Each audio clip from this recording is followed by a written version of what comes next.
రాజన్న సిరిసిల్ల జిల్లా వేములవాడ మండలంలోని తిప్పాపురం రోడ్ల విస్తరణ పనులు మూలవాగుపై రెండవ వంతెన నిర్మాణం కోసం భూసేకరణ పనులకు బీఆర్ఎస్ వేములవాడ నియోజకవర్గ ఇన్ఛార్జ్ చెల్మెడ లక్ష్మీనరసింహారావు స్థానిక నాయకులతో కలిసి పరిశీలించారు.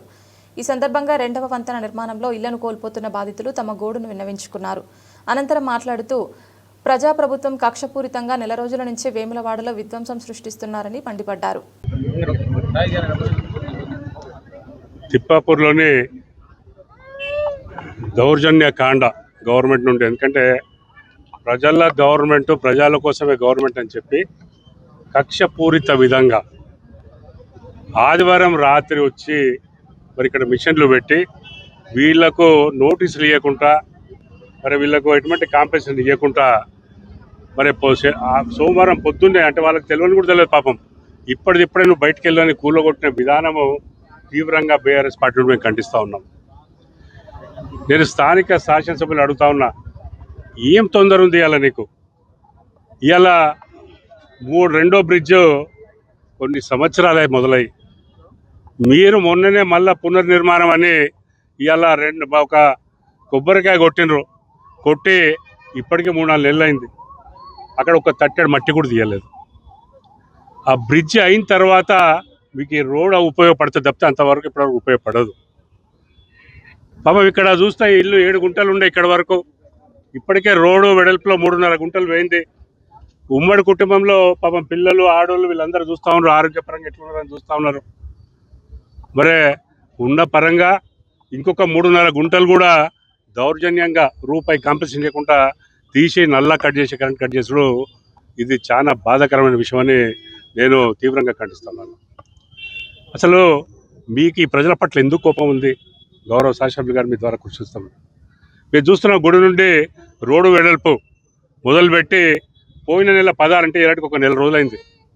అక్కడ కూడా పాపము ఎవరైతే ఇండ్లు కానీ దుకాణాల సదుపాయాలు కోల్పోయే వ్యక్తులు కూడా మాకు కొన్ని గంటల వ్యవధి ఇవ్వండి, లేదా ఒక్కరోజు 2 రోజులు ఇవ్వండి అని శాసనసభ్యుల్ని పోయి వారు వేడుకుంటే నేను ఏం చేయలేని చెప్తే ఉన్న పరంగా ఫర్నిచర్ ఉన్నట్లు కూడా అట్లే గులగొట్టడం జరిగింది. వారికి కూడా అప్పుడున్న ఆర్డీఓ 33,000 రూపాయలు గదానికి ఇస్తా, న్యాయం చేస్తా అని వారు చెప్పి, మరి వారు ట్రాన్స్ఫర్ ఇంకో కొత్త ఆర్డీఓ గారు వచ్చి మేము చెప్పలేదు, మాకు సంబంధం లేదని చెప్పడం జరిగింది. బీఆర్ఎస్ పార్టీ అంతకుముందున్న శాసనసభ్యులు 35 కోట్ల వాళ్ళని మెప్పించి 35 కోట్ల రూపాయల మరి జీవో తీసుకొచ్చి వాళ్ళ కాంపెన్సేషన్ ద్వారా ఇవ్వబోతే, ఇవాళ ఈ గవర్నమెంట్లో కేవలం 21-22 వేల కోట్ల రూపాయలే మరి కాంపెన్సేషన్ ఇచ్చట్లో మతలబైంది. 12-13 కోట్లు పాత రేట్ ప్రకారం నిర్ధారించింది. ఇవాళ ఎందుకు తగ్గింది అని మీ ద్వారా వారు ప్రశ్నిస్తూ ఉన్నాను. మనకి ఏదైతే తొందరగా మీరు ఏదైతే ఉద్దేశంతో గూలగొట్టినరో ఇప్పటి వరకు తట్టెడు మట్టి కూడా ఎందుకు ఎత్తిపోయలేదు? అంటే మీ ఎందుకు కక్ష సాధిస్తూ ఉన్నారు?